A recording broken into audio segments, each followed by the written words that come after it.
sala u prvi red.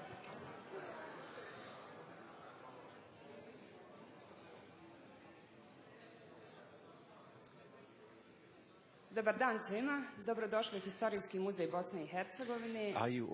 Dobrodošli na drugi dio programa koji smo organizovali povodom otvorenja izložbe 77 miliona slika u Historijskom muzeju Bosne i Hercegovine. Ja mislim da nemam puno toga za reći, zato što nakon jučerašnjeg otvorenja, koje je stvarno bilo grandiozno, nakon toga što smo vidjeli kolone ljudi koji su čekale da uđu, da pogledaju izložbu i današnji interes za predavanje, ja mislim da možemo reći svi oni koji su učestvovali u organizaciji ovog događaja da smo ispunili svoju misiju. I jako mi je drago zbog toga, ja još jednom svima zahvaljujem. Ne bih puno pričala. Nadam se što u 77 dana koliko će izložba biti postavljena u Historijskom muzeju Bosne i Hercegovine doći u više navrata i uživati u izložbi. A danas vas pozivam da uživate u razgovoru.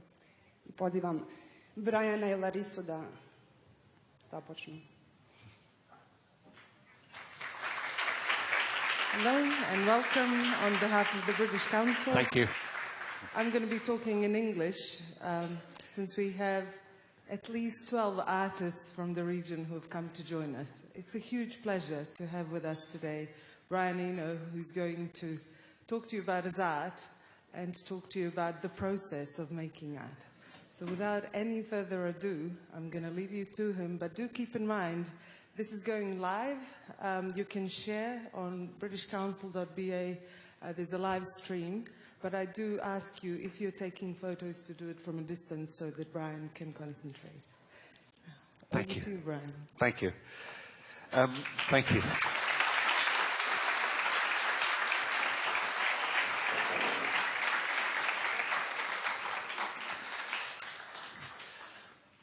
Now, I only speak English, and although there is simultaneous translation, I notice that I don't see a single person with headphones on. So I assume you all speak English, do you? Yes. Okay. When one is doing simultaneous translation, of course, you have to speak quite slowly and clearly to make sure that the translator can hear what you're saying. So this may be a rather halting way of speaking that I have adapted. Now, I've got a kind of a funny echo here. I wonder if that could turn a little bit towards me, yeah? That's better, thank you. Thank you. Otherwise, I'm just hearing the reflection of my voice from the back of the room. So, this piece that is showing upstairs is an example of something that I call generative art. And I'm going to use this talk to explain what I mean by that phrase, about the history of the idea and what I think the future of the idea might be. So I was thinking earlier today, where do ideas really come from? Where does an idea start? And in particular, where does this idea, this notion of generative art, where does that begin in my life? So I'm going to start by making some kind of a definition of the word generative. The simplest example of generative art that I can think of is a set of wind chimes. Do you know what wind chimes are? Those little pieces of steel that ring together as the wind blows. That's a very simple example of a generative art piece, because what the artist, whoever made the piece, has done is to establish a set of conditions and then let them interact with each other randomly or semi-randomly. So you can assume that the wind chime never does exactly the same thing twice. It's always changing, and it's the product of a few simple physical structures with the wind, an effectively random event.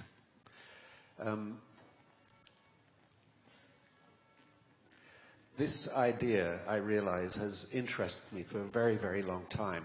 When I was a kid, I used to design games for myself. And those games always involved quite complex processes to achieve almost no result whatsoever, much like the work I do now, in fact.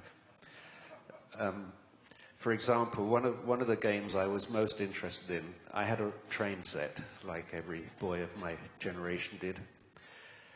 But I didn't particularly like seeing the train just go round and round a loop. So what I would do is to build piles of books and stones and bricks and magazines, and have the railway line going all the way down, right down to the ground. And the game was to make the journey of the little carriage from the top to the bottom take as long as it possibly could. So I wanted the slowest possible journey of the little train down the track. And I would adjust it very carefully so that the train would just make it over the next bend. This was a train with no engine, you understand. It was just a little box on wheels. And so this was a game about process, really. Process became the thing that fascinated me for the rest of my life, really. Another example of a game about process was digging a hole in the ground, about so deep, and then collecting a lot of sticks, all of which were less than the diameter of the hole. So if the hole was this wide, the sticks all had to be less than that wide. And then trying to build a roof over the hole with these sticks by weaving them together. And then the test was if my dad could jump on the hole and it didn't collapse. See, my dad luckily was quite a small man. He was about so high. But I used to call him out, and he would come out and jump on the hole, and it would collapse, and then I would start building it again. But like all my other games, it was about process. It was about sort of inventing a challenge of some kind, inventing a procedure, then carrying out the procedure and seeing what happened. And as I said, nothing much happened. It was the procedure that I was interested in. When I was 16, I went to art school, and I went to a very interesting art school, actually, which was run by a guy called Roy Ascott, who is still an active teacher. He now runs the, what's it called, the University of Electronic Arts in Vienna. But Ascott was all about process as well. It was all about thinking of art as a set of procedures, not as a set of products. It was the perfect place for me to go. Whilst I was there, I heard for the first time a piece of music that completely changed my life, which was called In C by Terry Riley. Some of you may know this piece of music. I think it's one of the half-dozen most important pieces of the 20th century. And it's important not only because it sounds lovely, it's a beautiful piece, but also because it is never the same piece twice. I should stop at the moment and ask, am I speaking too fast? No. We're okay, are we? All right, fine. Can you all hear me? Just doing a bit of quality control, just to check. So in C, I'll explain briefly how this piece works. It's quite a simple idea, which has amazingly beautiful and complex results. It's, I think, 52 bars of music, maybe 53, I can't remember. And they're all in the key of C. And they're all very simple, like one bar might go dum dum, and then bar two might be so on. And since they're all in the key of C, any bar can work with any other bar. They can be played together, and they will fit together. So the instructions for the piece are that any group of musicians can play it, whatever instruments they have, So, you know, it can be a violin, electric guitar, nose flute, and drum, if you like. And you all start together to a pulse, so you're playing in rhythm. And you all start on bar 1, and each player plays bar 1 for as long as they feel like playing it. And then they move on to bar 2. Now, there's no suggestion in the score that people move together. You move on to bar 2 whenever you feel like it, and then you move to bar 3 when you feel like it, and to bar 4. As you can see, very quickly, there are lots of different people playing different bars together. So the piece starts in unison and gradually opens out into a more and more complex and dense mesh of harmonies. It's never the same twice, because people choose to move at different times, because different instruments are playing. And the only other instruction in the piece is that you should all finish together. So everybody moves through the piece at their own speed, and it becomes more and more complex and beautiful.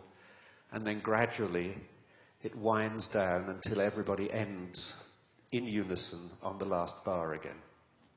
So the piece can take 15 minutes. I've seen versions of it where it took 2.5 hours. For me, it was the model of a new kind of art.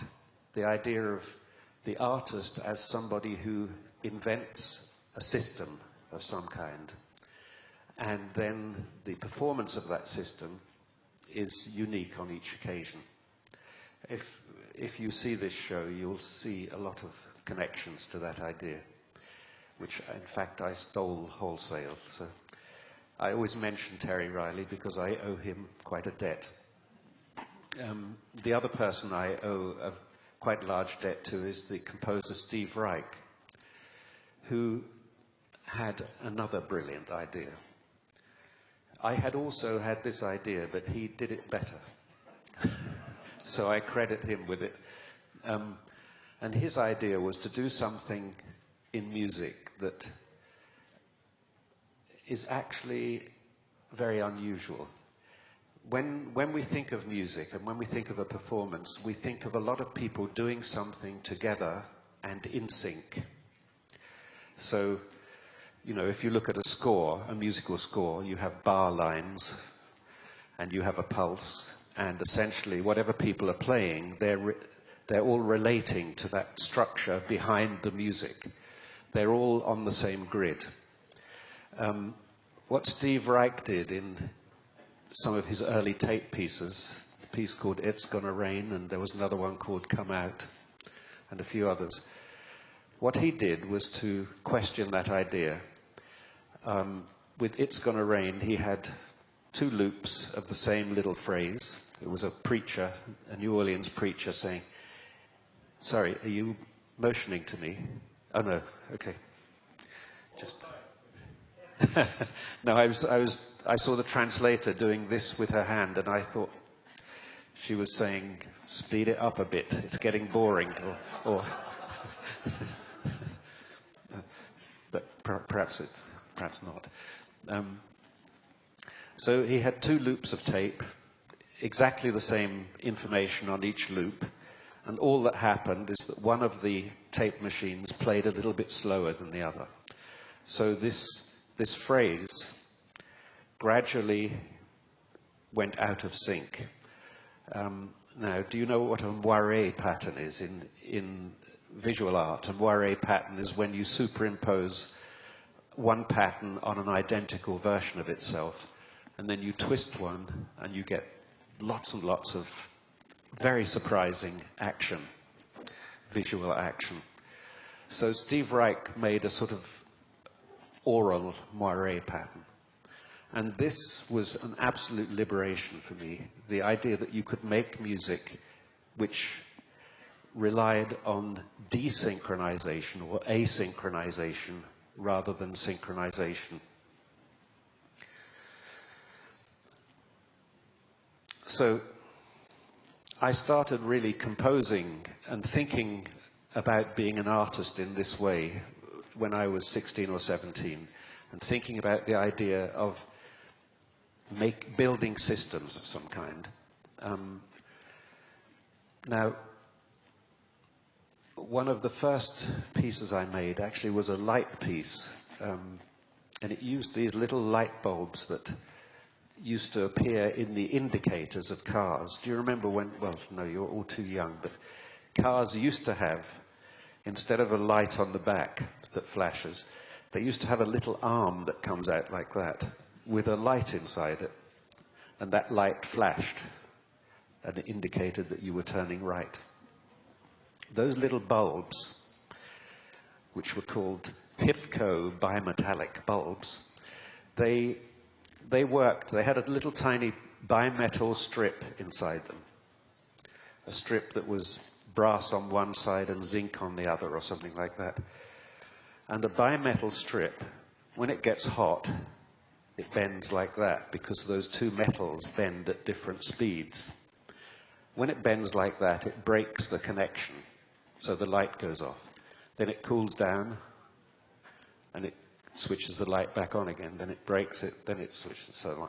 So the thing is a little flasher. Now, because of the fact that it's an entirely analog and mechanical device, it's quite imprecise, and that if you put two of those lights together, they very quickly start to flash out of sync with each other. So one of the first light pieces I made was based on that fact that these objects were not perfectly made. It used 9 of these little lights, and they flashed out of sync, and it was quite good for the time, which was 1966 or something like that. But again, it was trying to make use of a feature of technology that's normally overlooked. The fact that technology doesn't work properly a lot of the time. In fact, as my friend Danny Hillis said, we call things technology when they don't work properly. You know, we don't call, for instance, a grand piano technology, though it's one of the most complex pieces of technology that mankind has ever invented. But we don't call it technology anymore because it works. All the things we call technologies are the things that don't work properly. And so this is a sort of tangent to what I'm talking about, but this is a kind of interesting area, finding out what technologies do that they're not supposed to do. What's the unexpected consequence of technologies? Anyway, back to the story of light art, or this particular example of light art. When I was very, very young, my Uncle Douglas hired an 8mm projector. I had never been to the cinema, and I had never seen a television. He set the little projector up in his kitchen, and he set it up about that far away from the wall. And he was showing a Disney film to me and my sister and his children.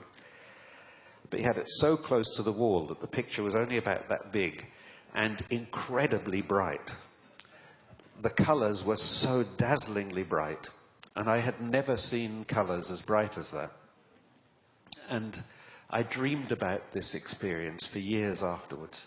It was certainly one of the magical experiences of my life. And I think actually everything I've done with light since then has been really inspired by that feeling I had and wanting to have that feeling again. Now, like all drugs, you know, you have to take more and more of it. So that's why that thing up there is not this big, but about this big. I'm just habituated. I need a bigger and bigger screen. But anyway, that set me working with light.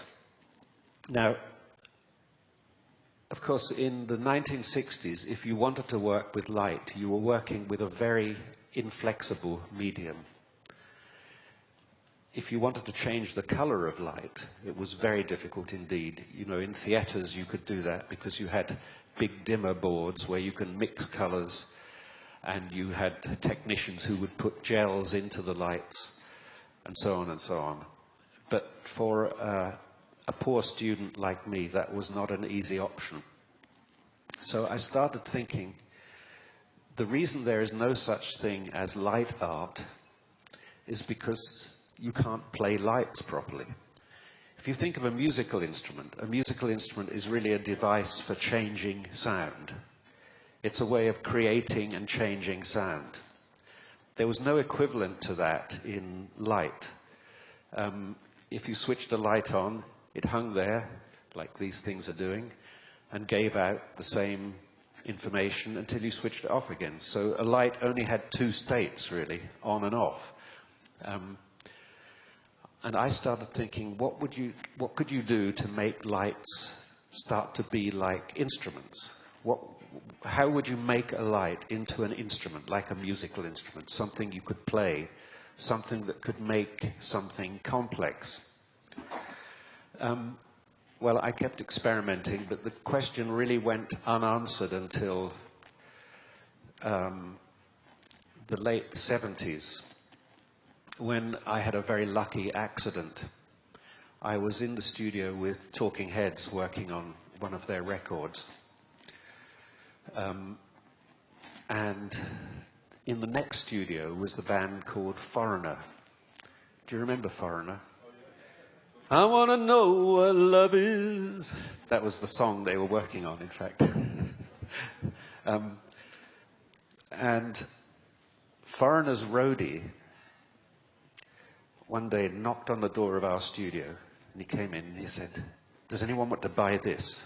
And he had a box with a camera, a video camera in, which he had obviously stolen from somewhere and was in a hurry to shift.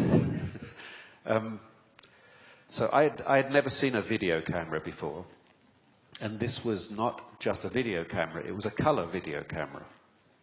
So I bought it, and I took it home to my flat in West 8th Street. I had no idea really what to do with a video camera, so I thought, well, I'll just try it out, and I sat it on the side, on my windowsill, looking out of my window downtown towards the Twin Towers. So the camera wouldn't stand up because it had a curved bottom, so I had to put it sideways on the windowsill. And I was looking at the image on the TV like this and adjusting the controls on the camera. I thought, this is very uncomfortable. I didn't have a tripod, you see. And so I then thought, I'll just turn the TV the other way up. So I turned the TV up on its side, so suddenly it was standing this way up. And then I thought, wow, that's not television anymore. When it's this way up, it becomes a picture. And you stop thinking, you stop expecting the things you expect from television. When a TV is that way, landscape, you expect narrative, you expect stories, you expect the weather, you expect best of British shit or whatever the latest show is. As soon as you turn it on its side, you are in a different world of looking. So I suddenly thought, oh, so this is how you can control light and color. Because a TV screen is a very carefully controlled color surface, essentially, a light and color surface. So I then started thinking, I could make paintings, but paintings that change slowly. And so I just left my camera sitting on the windowsill on the side like that. And this was a strange camera. It was a Panasonic industrial color camera. And it had very radical color controls. So you could really burn out the color. If you turned any of the colors up full, it became white. So you could get these very high contrast, pure red and pure white, out of a scene like this, you know. All the other colors would disappear. So it became a sort of synthesizer, really. Suited me perfectly. And I made a series of films of Manhattan, which were called Mistaken Memories of Medieval Manhattan. And I showed them as paintings in a gallery in New York in 1978. And I thought, okay, video. Now I get it. Video is where is how you can make paintings with light.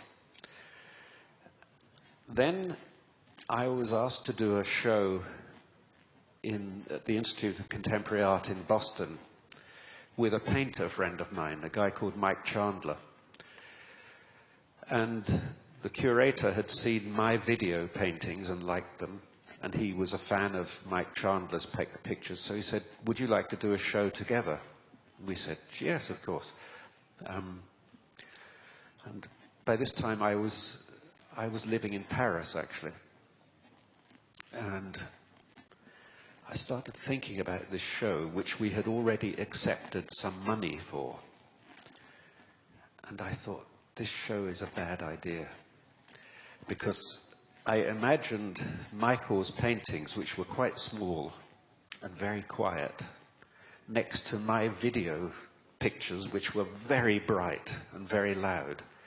And I thought, this is going to kill the pictures. It just didn't sound good to me as an idea that you have these very bright videos and these very quiet paintings, much smaller paintings.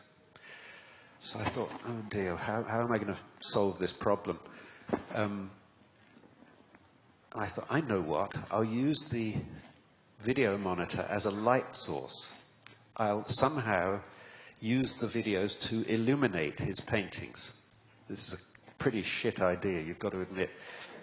Born out of complete desperation, because I knew they had already hired 15 video monitors, so I had to do something with them.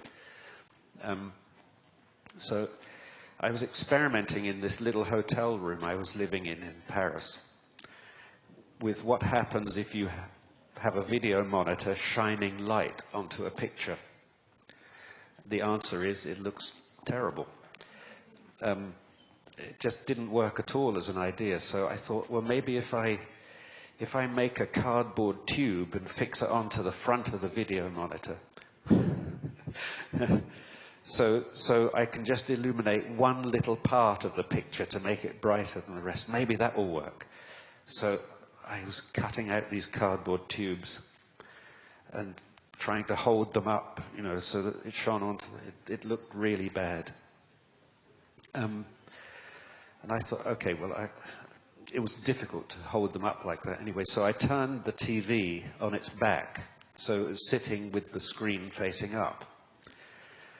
And then I sat the tube on top of it and switched the light out. I was planning to hold the picture up because it was easier than holding the tube, you know.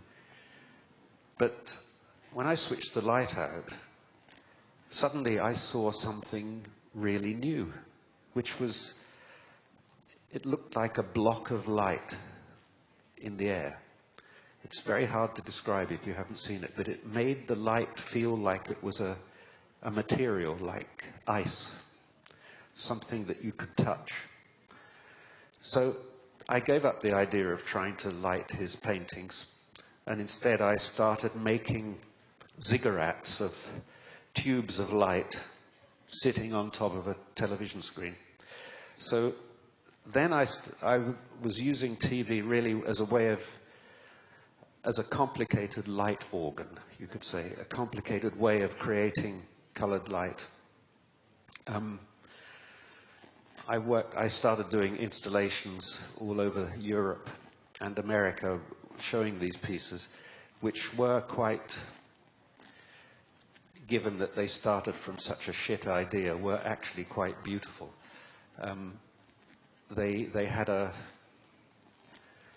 very mysterious quality to them that you couldn't understand what they were doing or how they were made, even though they were actually very, very simple. This is another theme, actually, that, to me, magic happens when a simple situation produces complex results. Magic isn't complexity producing complexity. Magic is simplicity producing complexity. And this became another theme, really, of my work, that I wanted to make things as simple as I possibly could to have the maximum possible output. So in that sense, I guess I'm a minimalist. Anyway, I started doing more and more light work, and of course the limitation on these pieces based around video screens was that video screens were only about that big. So the pieces were all quite small. And then I was asked to do a show in Milan, at the Triennale in Milan. And there was a huge wall there. It was about 20 meters high and about 10 meters across. And this is the wall they wanted me to do something on. And so I imagined my little video pieces on that wall, and I thought, that isn't going to work. So I started using slide projectors then, carousel slide projectors, and I would paint the slides individually, put them into the projectors, and I had about 10 projectors running, and they were deliberately not coordinated so that they were overlaying images, shuffling through the carousels. I had found a way to randomize the sequences in the carousels so that sometimes you would have just 2 slides showing, sometimes you'd have 10 slides showing. And of course you never could predict which slides were going to be coming together. And it's really that from which this piece grows. That was, I think, the first of those shows was in the late 80s. So some of the images in this piece actually date from 30 years ago now. Because as this piece has grown over the years, I keep adding new bits. Wherever I go, I take photographs or make drawings, add them into the piece, and then I take some out that I've got bored with. But essentially the piece is, and has been for about 30 years, an ever-growing piece. Now,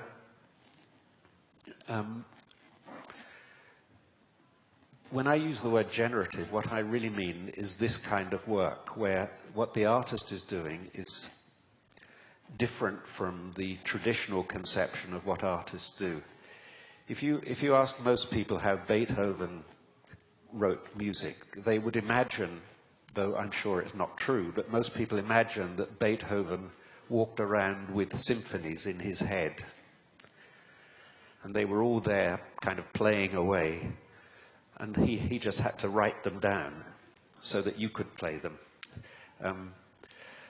And I think people often think that artists have fully formed pieces of work in their head. And the act of being an artist is somehow bringing those into reality, materializing them somehow. I don't think artists work that way generally. And this kind of work that I'm talking about deliberately is in direct opposition to that. So if you imagine that the old idea of an artist is something like an architect, something like Frank Lloyd Wright, who has every door handle designed and every teacup designed and every window frame, it's all there and it's all planned out and then it gets built. That's exactly the opposite of what I'm trying to do. What I want to do is much more like gardening. So more like gardening than architecture. When a gardener goes to work, what she does is she takes various seeds and plants, she puts them in, and then she waits to see what happens. And the garden grows one way this year, and then next year it grows a different way. And then if she's interested in continuing with the garden, she might take some parts out and add new bits in.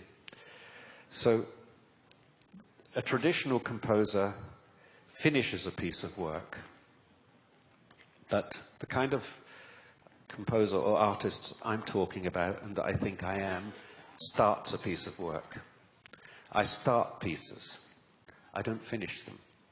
It's in the nature of that piece upstairs that it will never actually be finished.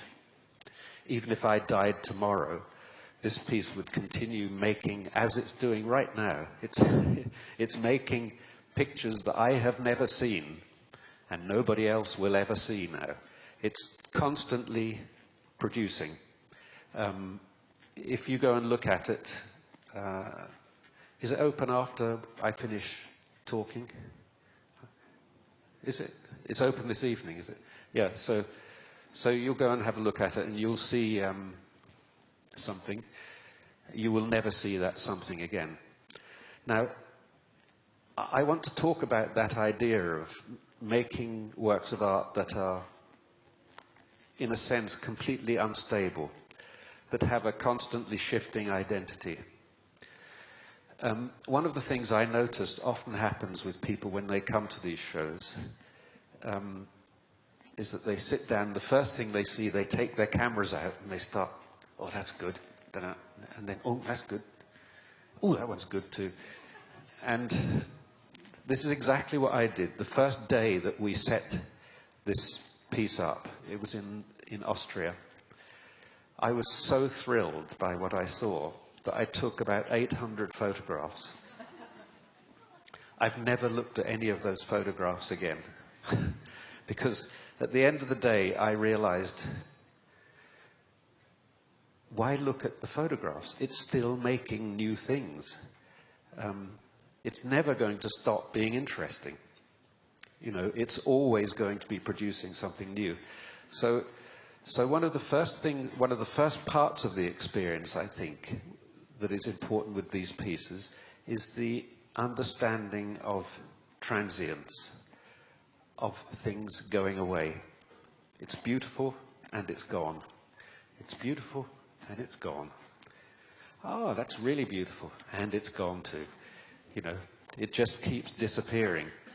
Now, we all have grown up in a period of time where reproducibility, reproduction, was the key to nearly all art forms. We go to see films. Films are, you know, mechanically reproduced events. You go and see the film next week, it will be the same as it was last week. We look at, we play CDs or stream tracks or whatever. We're used to the idea of art being a reproducible experience. That's an entirely new idea in the whole history of humanity. It's 100 years old, that idea, or 120 years old. Just think that until about 1898, no experience was ever perfectly reproduced. Even the simplest experiences were entirely unique. So this idea we now have of being immersed in loops, essentially, immersed in repeating, reproducing events, is something quite new to humans. And I think what I've been doing is using all the technology of reproduction to make unreproducible events. That's what that early Steve Reich piece is. It uses a machinery that was invented to reproduce things precisely. And it had the brilliant idea, Steve Reich had the brilliant idea, that if you put two of those machines together and you let them run out of sync, you then got a new and unreproducible event. So I think this is fascinating. Again, it's an example of an unexpected outcome of a technology. So we have all of these machines, televisions, video players, CD players, all the things that I've been using in my work, which were all designed to do perfect reproduction. Now I've repurposed them so that they now do permanent novelty. They do permanent innovation. This, I think, is an exciting idea if you are interested in that kind of thing. I can understand at all if you're not in the least interested.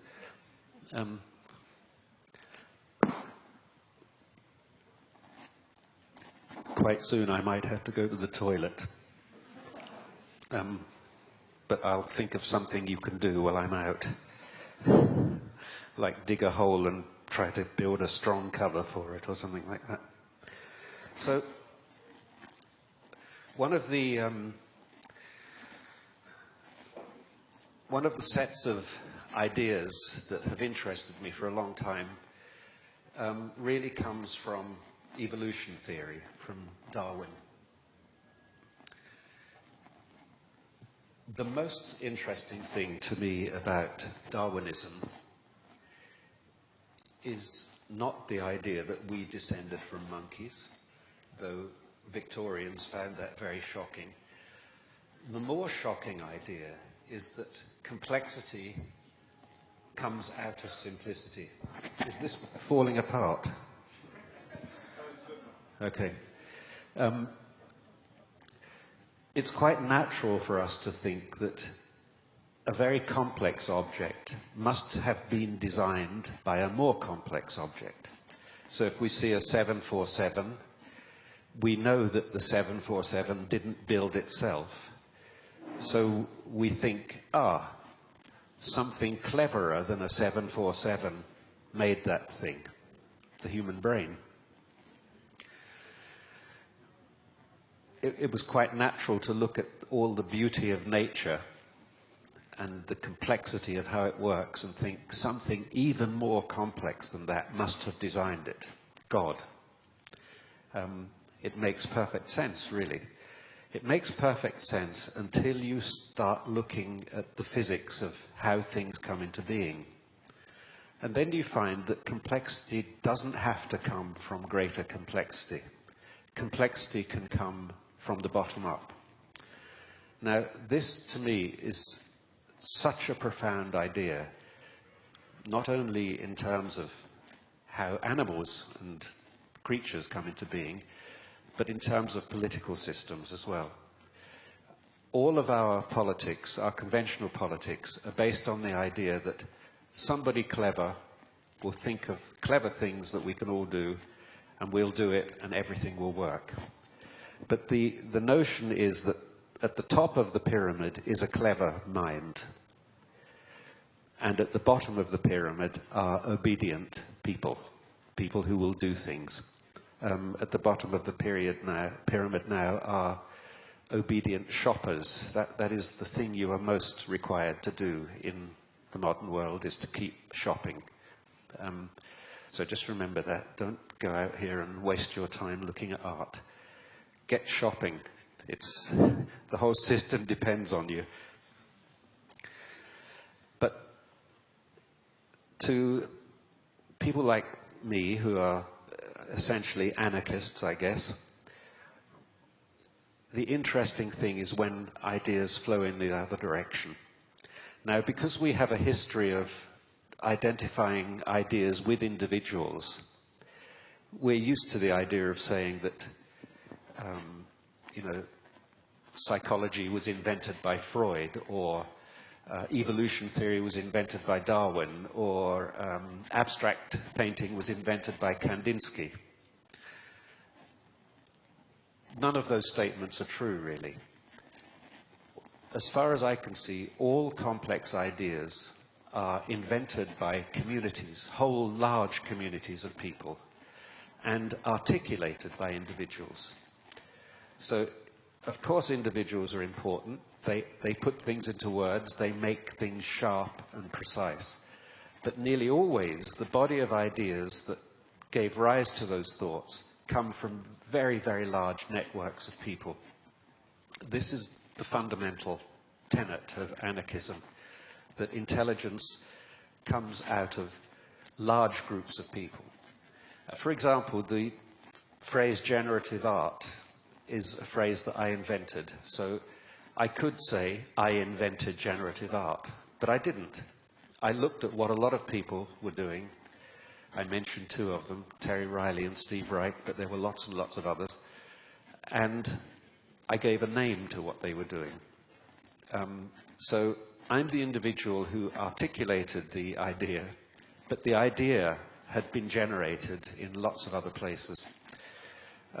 However, the same thing is true with ambient music. That was another name that I came up with for an idea in music, but it wasn't an idea that I invented. It was an idea that I noticed that a lot of people were doing. of course, as soon as you put a name to an idea, you somehow make it more solid. You consolidate it. You separate it off from the rest of the world. So it's a thing worth doing, but you should never fall under the illusion that you invented the thing because you invented the name for it.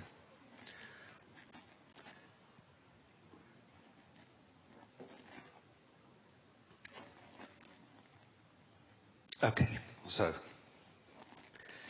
if you go upstairs and look at that piece, you will probably have the experience that somebody here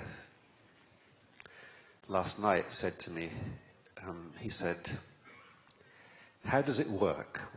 What's the underlying software, and how does it all work? He said, how do you make it so that all those colors synchronize? And I said, well, there is nothing in the system that synchronizes anything to anything else. Everything, every aspect of the image and every aspect of the sound is running separately. It's like a lot of parallel, separate streams. All the synchronization is happening in your mind. Anytime you see things and you think, oh God, it's amazing how that fits together, it's you that's fitting it together. It isn't intrinsic to the work.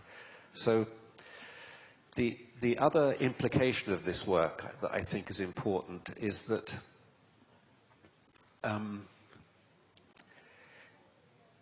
it moves the act of creation away from being just in the artist into being in everybody else's mind as well. So looking at this and seeing correspondences and fitting them together is the creative act as well. This work is finished by the people who look at it. That's the completion of the loop. Okay, I think I'm now going to go to questions because otherwise I'll go on forever. And I forgot to put my clock on the thing. Can you tell me the time? Oh, Jesus, you see what I mean? Yeah, so what we did, I asked people to send in some questions. And we're going to answer some of those questions now. I did that because in a situation like this, asking for questions from the floor is normally chaotic. Chaotic is fine, but there's interesting chaos and not interesting chaos. So we're going to do it like this. She's got some questions from the visitors here, and some that I put in myself to make sure there were a few that I could answer. Or that were interesting, yeah. So Larissa is going to now surprise us with this is like a quiz show, you see. You're not supposed to say that you created some of the questions. No, I can't help being honest. Fair enough. So you did talk about the process, and you talked about ideas. And you just told us about ideas coming from the community. But where do your ideas for shows like this actually come from? Well, that's what I've been talking about. They started when I was 4 or 5 years old. Mm-hmm. All I'm ever trying to do is to make something magic, something that makes me think, fuck, isn't life amazing? That's all I want.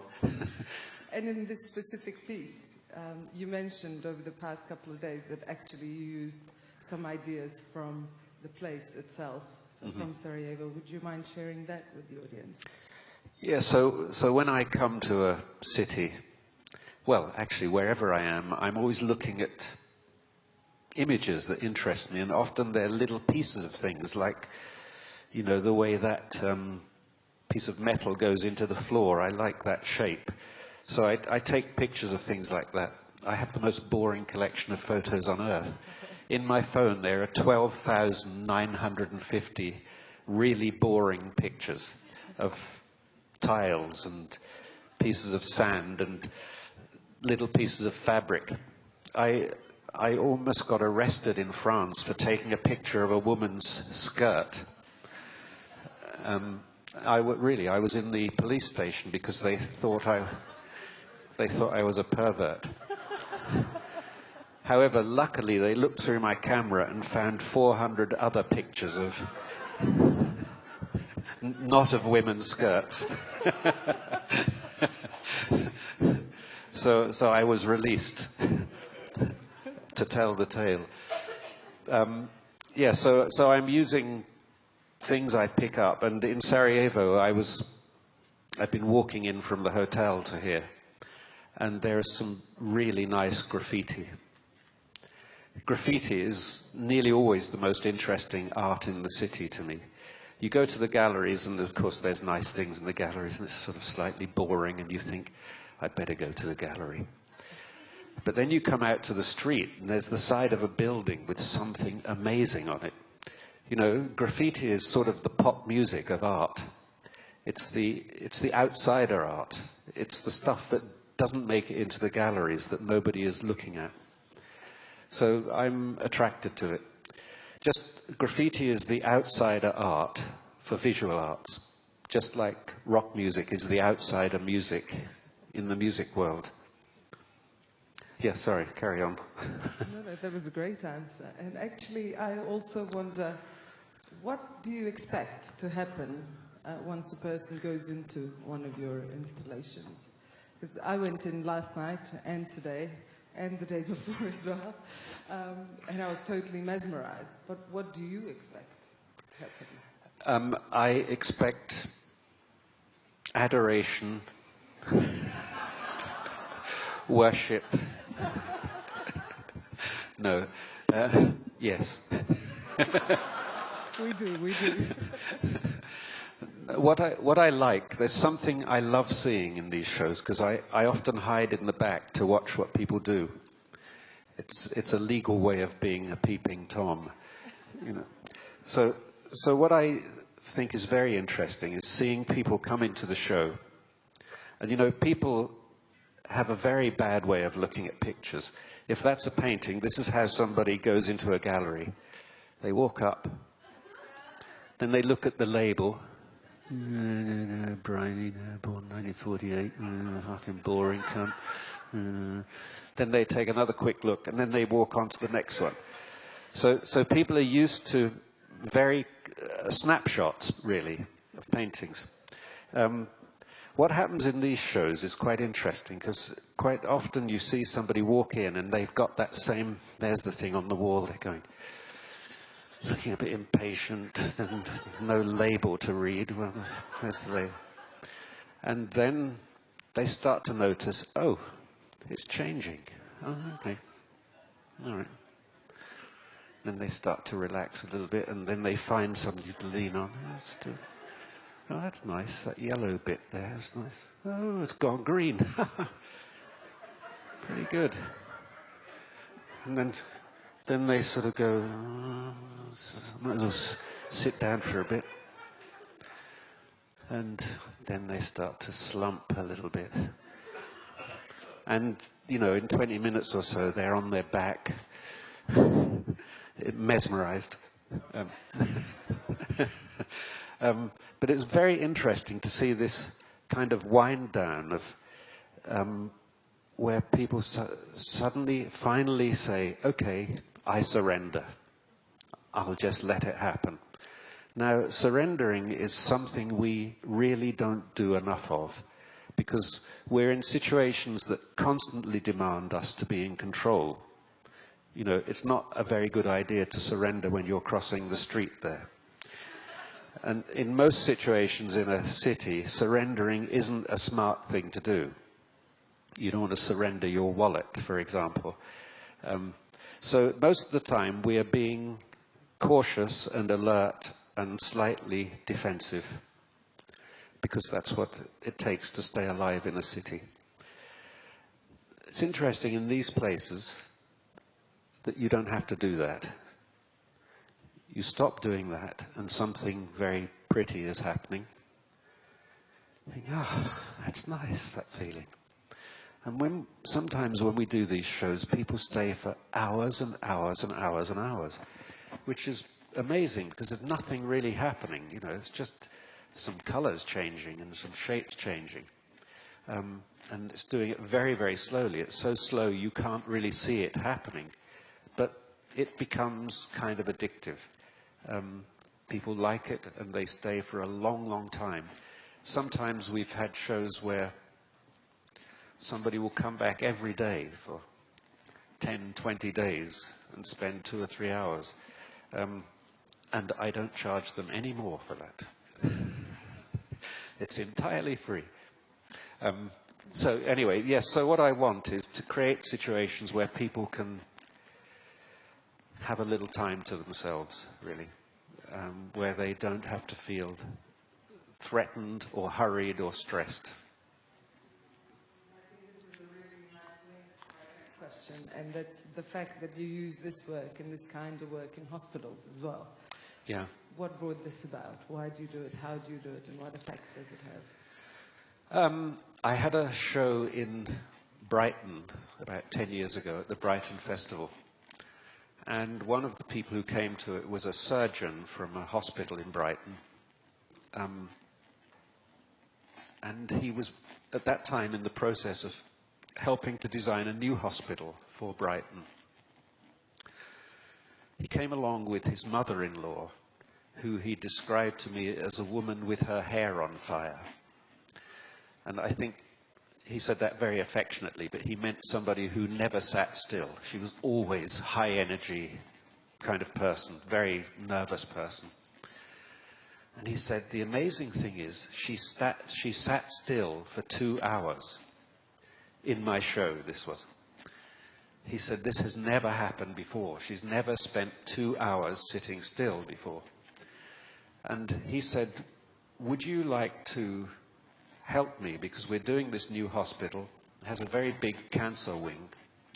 And we want a place in the hospital where people can calm down a little bit. I don't know if any of you have been in a hospital recently, but they're not calm places. They're very bright. There's a lot going on. And of course, what's going on is pretty traumatic a lot of the time. It's not a place where you can easily collect your thoughts. So I said, yes, I'd love to do that. And they gave me a little room, very small, about as big as this area here. And I built a piece, a light piece. The room can take about 6 people at the most. I built this little piece which has a piece of music, and the room is quite dim and has this one wall which is quite a beautiful, constantly changing but slowly changing light piece. And it was very, very successful. A lot of patients found it very useful, but interestingly, so did a lot of the staff.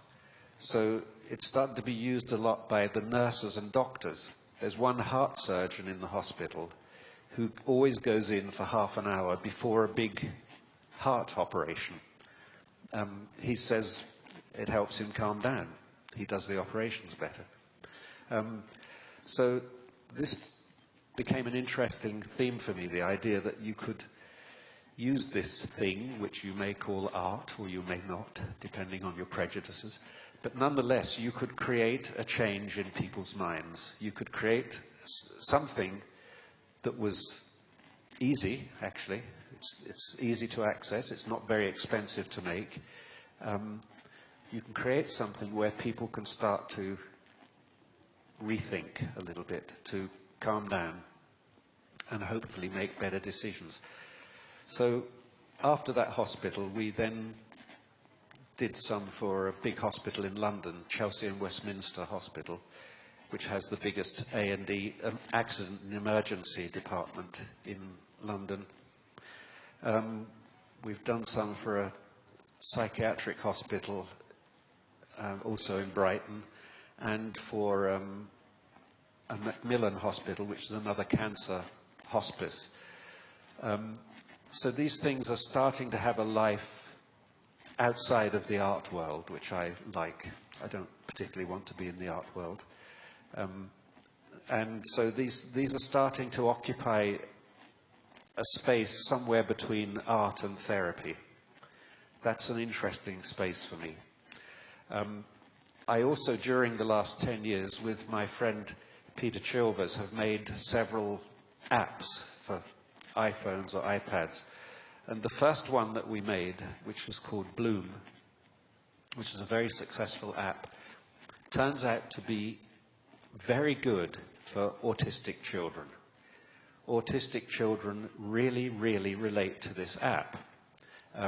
We've had quite a few letters from people saying, for instance, the first time I've ever felt a connection with my son is when we played this app together. It's a very simple app, but it's kind of beautiful in what it does. You should check it out. It's only €3. And it's very elegant what it does. So that has been used. It's also been used with old people as well, who aren't responding much to anything else. This app is very straightforward. There's no rules to how you use it, but it kind of produces, it structures what you do to it in a useful, nice way. So this is a little new adventure for me, this medical therapeutic area, which I don't devote enough time to. But you seem to be really, really busy, and I know that you do a lot. It's not just arts, but it's all sorts of activism in many different areas. So, and this is one of the questions that came from one of our... Yeah, this has always been a very difficult question to answer, because there are so many different answers to it, and they're all right. For instance, in the Second World War, two of my favorite artists had entirely different reactions to how to deal with the war.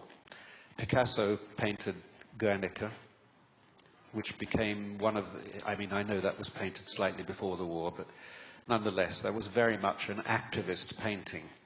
It was very much a protest painting. And Picasso, during the war, was quite involved with various resistance groups, you might say, cultural resistance groups. On the other hand, Matisse did absolutely nothing. He sat in his studio and made beautiful paintings as though nothing was going on. So it's tempting to say, oh, Picasso was the person being responsible and Matisse was a lazy sod, looking after his own interests. But I really don't think there should be any pressure on artists to become politically active. I want to be somewhat politically active, but I find it difficult to tell other artists that they should be politically active. Now, this has become quite an issue recently because I've become active in something called BDS, Boycott, Divestment and Sanctions, which is a program really aimed at trying to make some contribution to the Israel-Palestine problem. The idea of a boycott, of course, is that you withdraw your services from somewhere in the hope of making them pay attention. It's working. However, a lot of artists don't want to take part in that boycott and are quite happy to go to play in Israel, and apparently quite happy if their work becomes part of a propaganda campaign to promote Israeli policies. I've had several correspondences with artists about this, and I still don't feel comfortable saying to them, you ought to be doing this. All I want to do is keep presenting my arguments for doing it and hope they change their mind. But if they don't, it's too bad. That's still their choice, I think. Now, what I don't like, and never have really liked, is propaganda art. And I think I don't like it because it's such a bad way to use art. it's a little bit like repairing a bicycle tire with a Picasso painting. It's a waste. You know, the thing can do so much more than fix a bicycle tire. And mostly political art seems to me, sort of overtly political art, seems to me a waste of the power of art. I think art changes minds in very deep ways. For instance, what I was talking about here, generative art, I think if people get the idea that complexity and beauty can grow out of simplicity and out of sets of rules interacting, that's a fundamental and revolutionary idea. That is the most political idea you could have. But it's quite a deep idea. It's not an idea you can put onto a slogan. Complexity grows out of simplicity. You know, that doesn't work. So I always think that whatever is beautiful in art becomes thinkable in life. So when you see something in art and you think, wow, that's fantastic, how does that work? I love the way that works. That becomes part of your vocabulary of life possibilities. And that's a political thing. To translate those things into the options that you have about your own behavior is political. And thinking back at the 90s, so what was it that made you actually take action and join the War Child and the people who were trying to do something about the war that was taking place in this part of the world? Well, as I was explaining yesterday, this war was a very, very important moment in European history. Because it was so unexpected. Like everybody else, I'm sure, living in Europe, I was one of those people who believed that Europe had sort of sorted it out. We had the Second World War and the First before that, and we'd realized that that was not the way forward. We were going to cooperate. You know, we had the EU, we had all these trade organizations that were cooperating. We had more and more forms of cultural exchange. And for suddenly a war, and quite a nasty war, to erupt right in the middle of Europe, not very far from where I lived, was so shocking. It was so unbelievable. And I realize now, of course, it was the beginning of the end of that post-war European consensus. That was the first step in the path that led to, you know, all these alternative right-wing groups, led to Trump, it led to Brexit. All of that stuff, it happened here first. So you should be proud at least of being ahead of the curve. We tend to be that a lot of the times, actually, with the First World War as well. Yeah, yes, you were. You were there first. Well, sometimes the people who are first are always also the first to get through it. So let's hope. But anyway, the other thing about that war that was interesting was that it was so complex for outsiders to understand what was going on. For a start, we're not used to the idea of a three-legged war. You know, the Second World War was easy. It was the Axis powers and it was the Allies, them and us. This war, you couldn't quite identify initially. Are the Croats the bad ones, or is it the Serbs, or who are all these people? It was all new to us. You know, most Europeans, like me, didn't really have an idea of the complexity of this place. So this war starts, and the only thing that was obvious was that a lot of completely innocent civilians were suffering. Even if you had no idea of the politics of the whole thing, the suffering that was happening, particularly we felt to children, there was no politics to explain it. You didn't have to take a political position to see that that was bad. So anyway, when War Child started, it didn't start as War Child. It started as two guys with an old ambulance who started to drive down here to bring guitar strings, second-hand instruments, batteries, and insulin into Sarajevo and Mostar. I heard about them quite early on, and I thought, geez, I know loads of people who've got instruments they don't play, because we were told everybody's living in cellars. There's nothing to listen to, nothing to do. Would be very nice if they had some fresh guitar strings. So we started talking to friends and saying, have you got any old guitars or any radios or anything that you don't want? And so the first shipment was just musical equipment that came here and then was spread around among people. And then the name War Child appeared, and we sort of targeted children and young people. And then I became more involved in trying to understand what the roots of the war were and what was going on. And I have to say I became quite partisan in the sense that I was not able to remain neutral in my opinions. So I knew whose side I was on. And it was Bosnian side, really. I felt that they were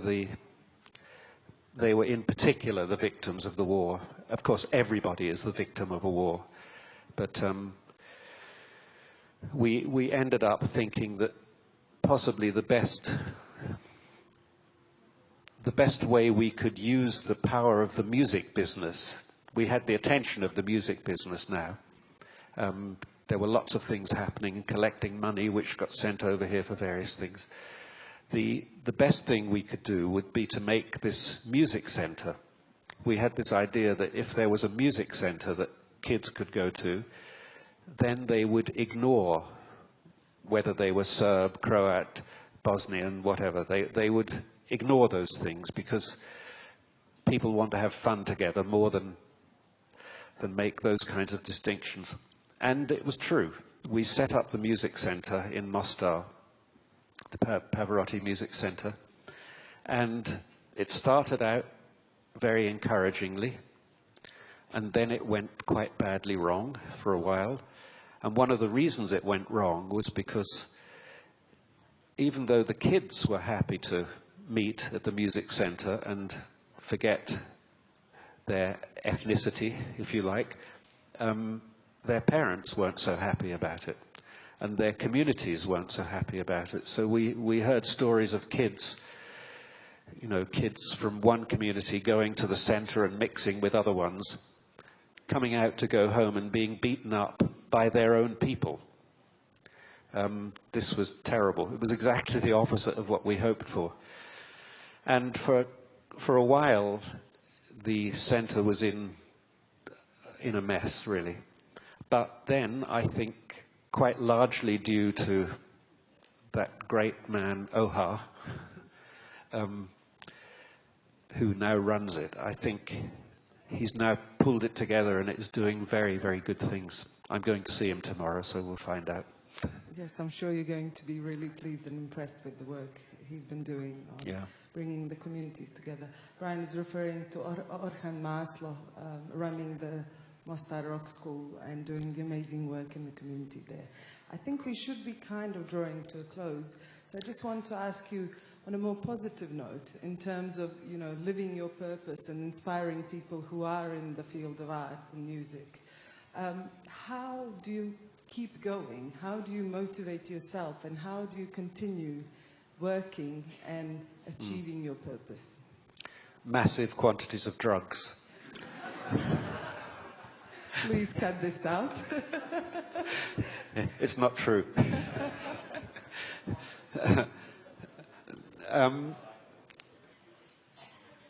I think it's because I can get bored quite quickly, so I always want to find something new to do, and I love making things. I just love making things that I know haven't existed before, even if they're stupid things. For instance, I've recently become involved in a very stupid hobby, which is I pick up stones on the beach and I put them into a tumbler to polish them. It's ridiculous. You know, why should I be doing that? And I don't really know the answer. But I love the thought that even now, while I'm standing here in Sarajevo talking to you, back at home in my studio, there are 3 tumblers working, tumbling stones. So when I get home, there'll be all of these new little jewels that I can do something with, though I don't yet know what that something will be. But I just like, I like new things coming into the world. And that's the thrill for me. You know, I often think that artists fall into 2 groups. Do you know that film, the musical Oklahoma?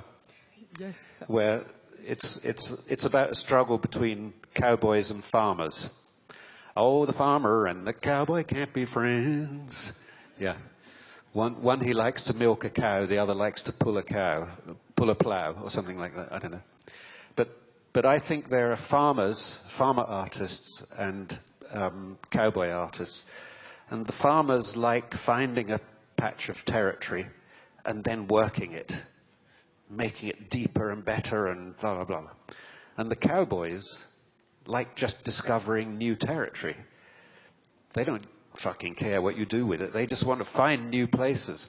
So I think I'm more a cowboy than a farmer, really. I think you're missing a hat then. Howdy. Okay. Thank you. Thank you all very much. Thank you very much.